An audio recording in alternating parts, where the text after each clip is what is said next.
మీకు వార్తలు రాయడం విశ్లేషణ చేయడం వచ్చా? అన్యాయాన్ని ప్రశ్నించడం తెలుసా? ఇంకెందుకు ఆలస్యం? క్యూ న్యూస్ మిమ్మల్ని ఆహ్వానిస్తుంది.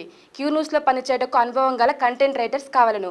సంప్రదించవలసిన నెంబర్లు 8688926084. ప్రధానంగా ఇక్కడ అశోక్ నగర్ కి సంబంధించి, ఇక్కడ దిల్సుఖ్ నగర్ కి సంబంధించి డిఎస్సి, తర్వాత గ్రూప్ 2, గ్రూప్ 1, ఇక్కడ గ్రూప్ 3 కి సంబంధించినటువంటి నిరుద్యోగులు మొత్తం కూడా ఆందోళన బాట పట్టినరు. మళ్ళా చెప్పినాం, మనము ప్రభుత్వానికి మళ్ళా చెప్పినాం, ఎన్నిసార్లు చెప్పినా కానీ కనీసం పెడచెవన పెట్టింది, కనీసం పట్టించుకోలేదు. ఎవడో నాకు రాంగ్ గైడెన్స్ ఇస్తుండు సార్, మీకు ముఖ్యమంత్రి గారు రాంగ్ గైడెన్స్ ఇస్తుండో ఆ వెస్ట్ ఫెలోను వాడిని వేసి కథలు కక్కేటట్టు తొక్కండి వాడిని అని చెప్తా ఉన్నాం. తొక్కుండ్రు వాడిని. ఇప్పుడు అక్కడ ఏది ఇక్కడ మోతీలాల్ గాంధీ హాస్పిటల్లో నిరాహార దీక్ష చేసిన మోతీలాల్ అసలు అప్లై చేయలేడని చెప్పేసి ముఖ్యమంత్రి మాట్లాడిండు. మరి మాట్లాడి ఒకవేళ చూడండి సార్, మరొకసారి మీకు కావాలంటే మీకు పేపర్కి ఇట్లా పంపిస్తాం. నేనేమంటున్నా అంటే, మీరు మంచి చేయాలనే ఉద్దేశంతో ఉన్నారు, మిమ్మల్ని మొత్తం కూడా మిస్గైడ్ చేస్తూ ఉన్నారు. కాకపోతే ఇట్లా మిస్గైడ్ చేస్తే మొత్తం నష్టం జరుగుతుంది. మమ్మల్ని అడుగుతున్నారు ఇక్కడ. ఇప్పుడు విషయం ఏంటంటే, ఇక్కడ ఎందుకు అడుగుతున్నారంటే, అరే ఆ ప్రభుత్వం మంచిగా లేదురా నాయన, అసలు మొత్తం నాశనం చేసింది, బీఆర్ఎస్ ప్రభుత్వం మొత్తం నాశనం చేసింది, కేసీఆర్ మన గురించి పట్టించుకోలేదని చెప్పేసి మరీ చెప్పి కాంగ్రెస్ ప్రభుత్వానికి ఓటేయమని చెప్పినాం. ఎందుకు చెప్పినాం అంటే మంచి జరుగుతుందని. 100% మీరు మంచి చేద్దామనేటువంటి ఉద్దేశంతోనే ఉన్నారు. కాకపోతే ఏంటంటే, మీకు మిస్గైడ్ చేస్తుండవడో వాడిని వేసి కసరు కక్కేటట్టు తొక్కుండ్రాని.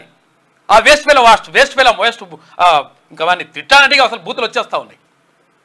అంటే ఎందుకంటే ఇప్పుడు విషయం ఏంటంటే, అక్కడ జరుగుతున్నది వాస్తవం, తర్వాత అక్కడ నిరుద్యోగులు అక్కడ ఆందోళన చెందుతున్నటువంటి మాట వాస్తవం, అక్కడ డిఎస్సి అభ్యర్థులు 10 సమయం కావాలనుకుంటున్న మాట వాస్తవం, అక్కడ ఈ గ్రూప్ 2 అభ్యర్థులు కూడా వాళ్ళు పోస్ట్పోన్ చేయాలంటుంది వాస్తవం. అరే ఈ విషయాన్ని పక్కకు పెట్టేసి ఎవరో చేస్తున్నారు, ఎవరి గురించో ఇదంతా ఎవరు చేయాల్సిన అవసరం లేదు. ముఖ్యమంత్రి గారు అంటారు అది 100 కోట్ల రూపాయలు 100 కోట్ల రూపాయలు వేసుకోవడానికి ప్రయత్నం చేస్తున్నారు ఎవరు కోచింగ్ సెంటర్లోనని. అరే 100 కోట్లు ఎట్లా వస్తాయి సార్? 3 నెలలు మొత్తం పోస్ట్పోన్ చేస్తే మొత్తం లోకమంతా మునిగిపోతుందా?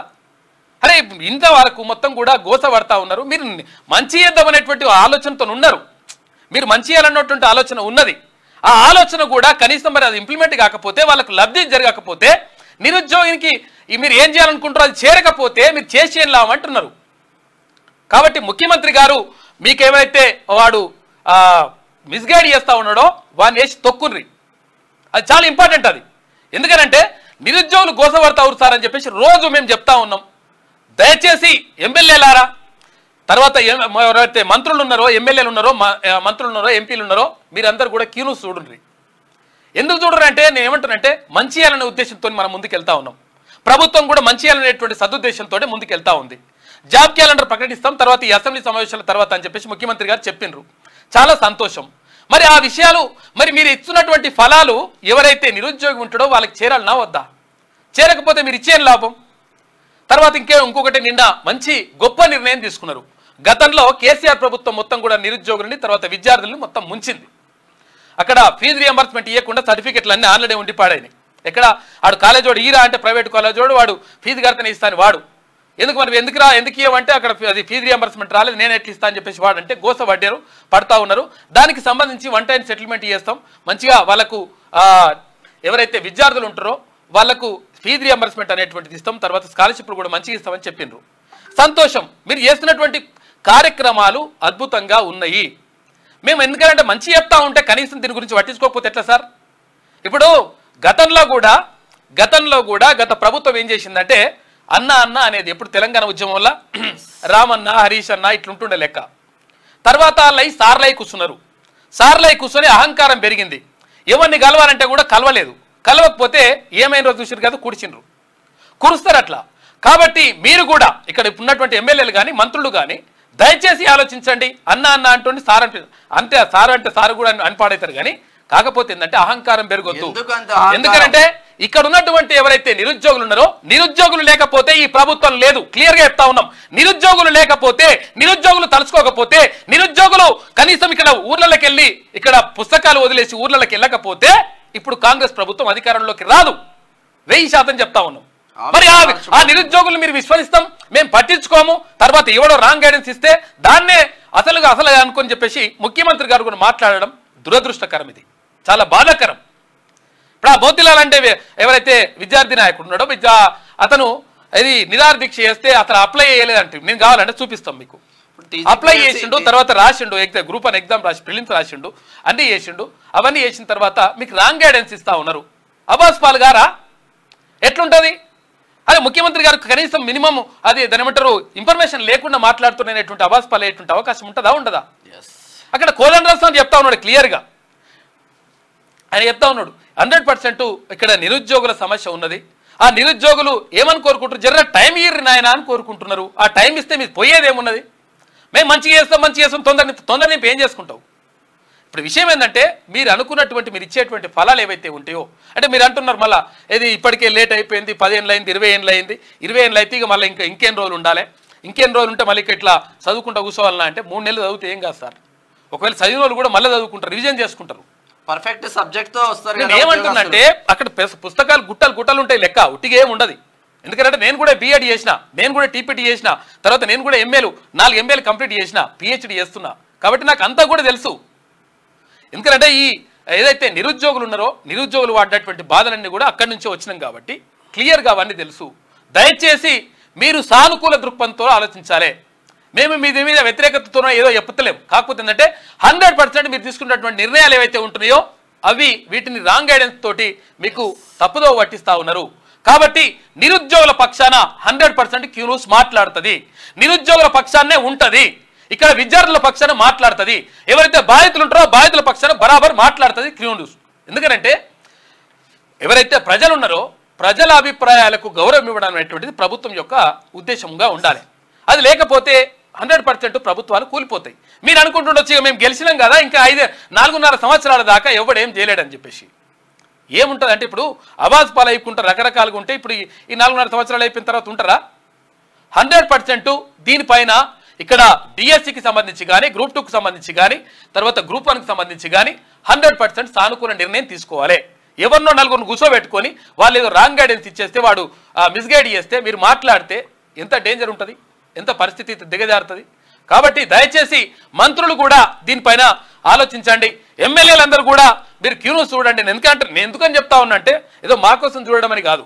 విషయం ఏంటంటే ఇక్కడ జరుగుతున్నటువంటి సమాజంలో జరుగుతున్నటువంటి పరిణామాలన్నీ కూడా ఇక్కడికి వస్తూ ఉన్నాయి. ఎందుకంటే మీకు రకరకాల పనులు ఉంటాయి, తర్వాత రకరకాలుగా ప్రజల గురించి ఆలోచించేది ఉంటుంది, మీ నియోజకవర్గాలు ఉంటాయి. కాబట్టి మీకు అంత ఆలోచించేటువంటి పరిస్థితి ఉండదు. కాబట్టి ఇక్కడ నుంచి వచ్చినటువంటి ప్రజల నుంచి వచ్చినటువంటి అభిప్రాయాలని మేము చెప్పేటువంటి ప్రయత్నం చేస్తాం. ఆ ప్రయత్నం అవి తీసుకొని మీరు సానుకూలంగా స్పందిస్తే 100% 10 కాలాల పాటు మీ ప్రభుత్వం బరాబర్ అధికారంలో ఉంటుంది. ఆ విషయం అట్లా వదిలిపెట్టేసి ఇష్టం వచ్చినట్టుగా నిర్ణయాలు తీసుకుంటే మాత్రం బరాబర్ 100% దెబ్బ పడుతుంది. ఈ విషయం గుర్తుపెట్టుకోకపోతే ఎట్లా? చూడరు ఒకసారి. నేను ఏమంటున్నట్టే ఇప్పుడు 4 రోజుల కొన్ని రోజుల నుంచి మొత్తం కూడా మొర్రో మొత్తుకుంటా ఉన్నాం. అరే నిరుద్యోగులు ఆ గోస పడతా ఉన్నారు, కనీసం స్పందించండి అని చెప్పేసి వాడాక ఏది ఆ విద్యాశాఖలో ఉన్నట్టు మరి వేస్ట్ ఫెలోస్ ఎవడున్నాడో వాడు రాంగ్ గైడెన్స్ ఇచ్చిండో వాడేం చేస్తున్నాడు, వాడు డిఎస్సికి ఏం లేదు ఇలా కోచింగ్ సెంటర్లలో తర్వాత ఏదో వేరే పార్టీ ఓడి చేసిండట. ఆ పార్టీకి అవకాశం ఇస్తుందో మీరు రా నాయన. ముఖ్యమంత్రి గారు ఒకటి గుర్తుపెట్టుకోండి, తర్వాత మంత్రులారా ఒకటి గుర్తుపెట్టుకోండి. నేనేమంటా ఉన్నంటే ఇక్కడ మీకు రాంగ్ గైడెన్స్ ఇచ్చి కొంతమంది అధికారులు అక్కడ బీఆర్ఎస్ కు అనుకూలంగా తర్వాత ప్రభుత్వం మీద వ్యతిరేకత వచ్చే విధంగా ప్రయత్నం చేస్తా ఉన్నారు. ఆ విషయాన్ని మీరు పసిగట్టకపోతే, ఆ విషయాన్ని మీరు అంచనా వేయలేకపోతే 100% దెబ్బ పడుతుంది. కాబట్టి నేనేమంటున్నంటే ప్రభుత్వం ఒక మంచి ఉద్దేశంతో వస్తూ ఉంది. తర్వాత ముఖ్యమంత్రి గారు కూడా సానుకూల నిర్ణయాలు తీసుకుంటా ఉన్నాడు. నిజంగా కూడా ఇప్పుడు 6 గ్యారెంటీలు అవి ఇంప్లిమెంట్ చేయాలంటే అసలు యాక్చువల్గా అవి ఇవ్వడమే కరెక్ట్ కాదు. అవి ఇంప్లిమెంట్ చేయాలంటే మామూలు విషయం కాదు. అసలు రకరకాలుగా కష్టపడతా ఉన్నారు. మేము ఇచ్చినటువంటి హామీలు నెరవేర్చుకునేటువంటి దిశగా ముందుకెళ్తా ఉన్నారు. మరి ముందుకెళ్తున్నటువంటి పరిస్థితుల్లో మీరు మంచి చేయాలనుకుంటే కూడా ఆ మంచి మీకు ఎవరికైతే చేరాలనో అది చేరకపోతే మీరు వేస్ట్ సార్. కాబట్టి మీరు 100% దీనిపైన సానుకూల నిర్ణయం తీసుకోవాలి. ఇవాళ తీసుకోకపోతే ఇంకా డేంజర్ జరిగిపోతుంది. పాపం ఒక అమ్మాయి అక్కడ ఆత్మహత్య యత్నం చేసింది. ఎట్టి పరిస్థితుల్లో నిరుద్యోగులారా 100% ఆత్మహత్యలు అటువంటి పరిష్కారం కాదు. బరాబర్ గవర్నమెంట్ మీద ఏ గవర్నమెంట్ అయినా సరే బరాబర్ కొట్లాడే. ఎందుకంటే గవర్నమెంట్ వినప్పుడు మరి ఇంకేం చేస్తారు, ఇంకా వేరే ఆల్టర్నేట్ ఉండదు ఇక లెక్క. దయచేసి అర్థం చేసుకోండి, దయచేసి సానుకూలంగా స్పందించండి అని మరీ చెప్తా ఉన్నాం. కనీసం అది ఇంటెలిజెన్స్ వర్గాలు ఏం చేస్తున్నాయో మరి ఏం చేస్తున్నట్టు? అరే గ్రౌండ్లో జరుగుతున్నది ఏదో విషయం కరెక్ట్ చెప్పాలి కదా. మరి ఇక ముఖ్యమంత్రి గారికి ఎందుకు గైడ్ చేయట్లేదు మీరు?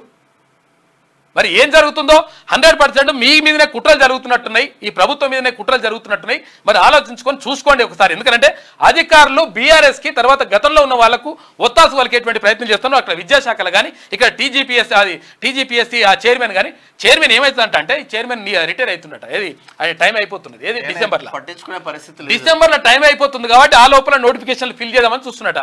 నీ ఫిల్ చేసుడు చల్లకుండా ఇప్పుడు పబ్లిక్ అందాలండి, నిరుద్యోగులకు అందాలే. 40 లక్షల మంది నిరుద్యోగులు గోస పడతా ఉంటే నీకు తొందరగా కంప్లీట్ చేసుకుంటానికి ఇట్లా వేయాల్సిన అవసరం లేదండి. మహేందర్ రెడ్డి గారు మీరు వచ్చి మాట్లాడారు, బయటకు వచ్చి మాట్లాడారు. మీరు డీజీపీగా ఉన్నారు కాబట్టి, పోలీస్ బాస్గా ఉన్నారు కాబట్టి మీకు ఉంటుంది కొంత ఈగో ఉంటే ఉండొచ్చు, మాకు తెలియదు. కానీ అవన్నీ అవసరం లేదు. మీరు కావాలంటే దయచేసి సలహాదారుగా ఉండండి, మీరు సలహాలు ఇవ్వండి. మీరు 10 కాలాల పాటు ఉండరు కానీ మాకు అభ్యంతరం లేదు. కానీ నిరుద్యోగుల గోస ఉంచుకుంటే మాత్రం ఎట్టి పరిస్థితిలో కరెక్ట్ కాదు.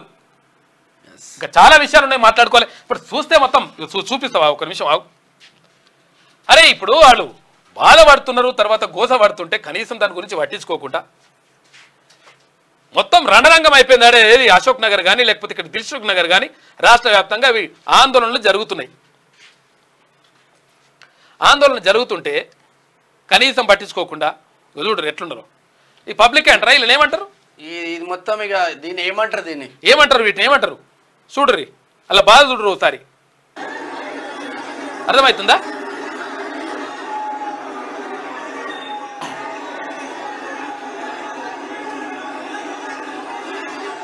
మనుషులైనా వాళ్ళు నిరుద్యోగులైనా లేకపోతే పేడ్ ఆర్టిస్టులు ఏమన్నా?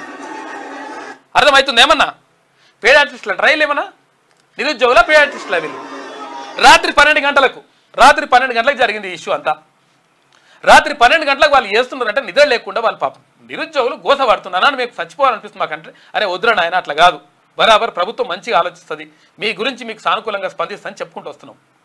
అరే మమ్మల్ని అడుగుతా అంటే ఎందుకు అడుగుతా ఉన్నారంటే అరే మీరు వద్దని చెప్పారు కదా, ప్రభుత్వం అన్యాయం చేసిందని చెప్పింది కదా, అందుకని మేము మీ మాట కూడా ఓటేసినాం.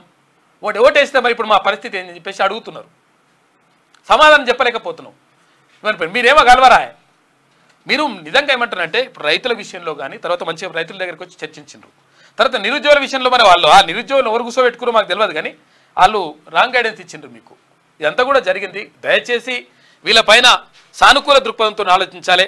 రేవంత్ అన్న చూడు రేవంత్ మంచిగా మీ పైన ప్రేమ ఉన్నదండి, మీ పైన ప్రేమ ఉన్నది, ఆ ప్రేమని నిలుపుకోండి అని చెప్తా ఉన్నాం. మళ్ళీ చెప్తా ఉన్నాం. ఇక లేదు మా ఇష్టం వచ్చినట్టుగా మేము చేసుకుంటామంటే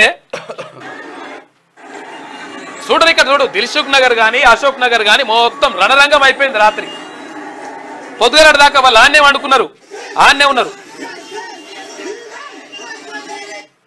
చూడరు ఆన్నే వండుకొని ఆన్నే ఉంటుంటారు.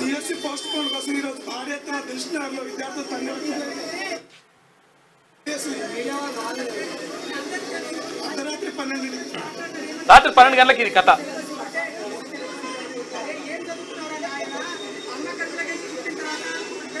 అర్థమవుతుందా? ఇది కూడా నేనేమంటానంటే మొన్ననే చెప్పినాం, ఇంటెలిజెన్స్ వాళ్ళు ఎవరైతే ఉన్నారో అధికారులు ఎవరైతే ఉన్నారో దయచేసి కరెక్ట్ ఉన్నట్టు రిపోర్ట్ ఇవ్వండి అని చెప్పేసి వాళ్ళు రిక్వెస్ట్ చేసి మరి వాళ్ళు కూడా ఇస్తలేరు. ఎందుకు మరి ప్రభుత్వాన్ని ఏం చేయాలనుకుంటారో అర్థమవుతలేదు. మీరు దయచేసి అర్థం చేసుకోండి. ఎమ్మెల్యేలారా రోజు క్యూన్యూస్ చూడండి, మీరు మంత్రులు చూడండి, ముఖ్యమంత్రి గారు కూడా అంటే టైం ఉండకపోవచ్చు పాపం. నేను ఏమంటానంటే వీళ్ళు ఇచ్చేటోళ్ళు రిపోర్ట్ ఇస్తాడు కరెక్ట్గా ఇస్తే వాడిని కసరు కట్టేటట్టు తొక్కాలి వాడిని. నిజంగా వాడు తప్పు రిపోర్ట్ ఇవ్వడైతే ఇచ్చిండో. అరే ఇట్లా బాధపడతా ఉంటే ఎదుడు ఎంత పబ్లిక్ అంటారా? వీళ్ళు ఏమంటారు వీళ్ళని? గత కొద్ది రోజులుగా డిఎస్సి అభ్యర్థులు డిఎస్సిని పోస్ట్ పోన్ చేయాలని వాళ్ళకి ఆలోచన వచ్చిన విధంగా నిరసనలు చేస్తున్నారు, విజ్ఞప్తులు చేస్తున్నారు, రిక్వెస్ట్ చేస్తున్నారు. ఒక్కరు కూడా స్పందించలేదు దీనిపైన. 3 నెలలు వాయిదా వేస్తే మీ ప్రభుత్వాలు ఏం కూలిపోవు, మీకు వచ్చే నష్టం కూడా ఏమి లేదు. మీకు గత ప్రభుత్వానికంటే ఈ ప్రభుత్వం కొత్త ప్రభుత్వం ఏర్పడేసిన వాళ్ళకు మీకు వచ్చిన ఓట్ల శాతం ఎంత అంటే కేవలం 2% ఎక్కువ వచ్చింది.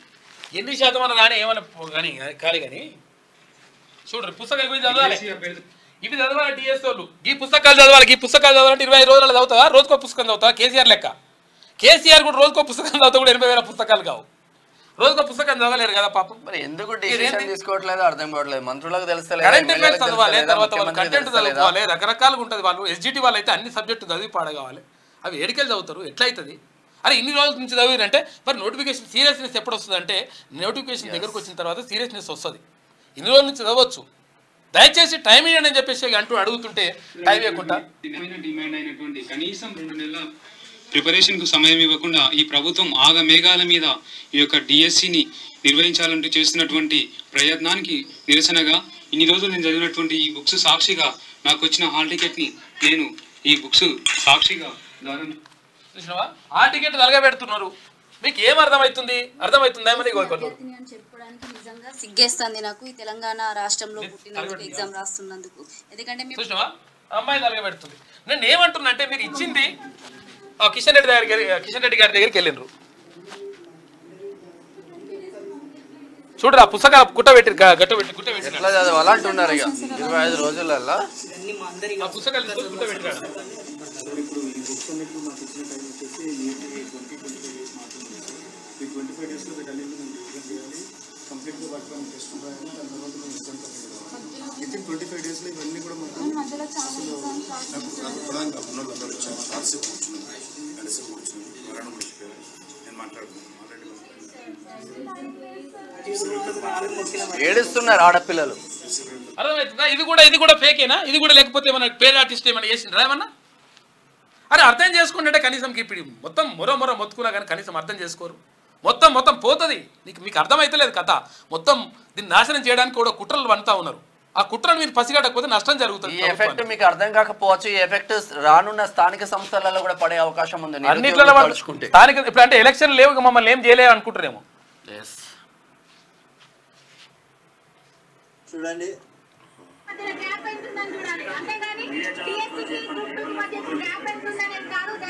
చూసావా క్యూ న్యూస్లో పనిచేయటకు సీనియర్ వీడియో ఎడిటర్స్ కావాలను సంప్రదించవలసిన నెంబర్లు 8688926084.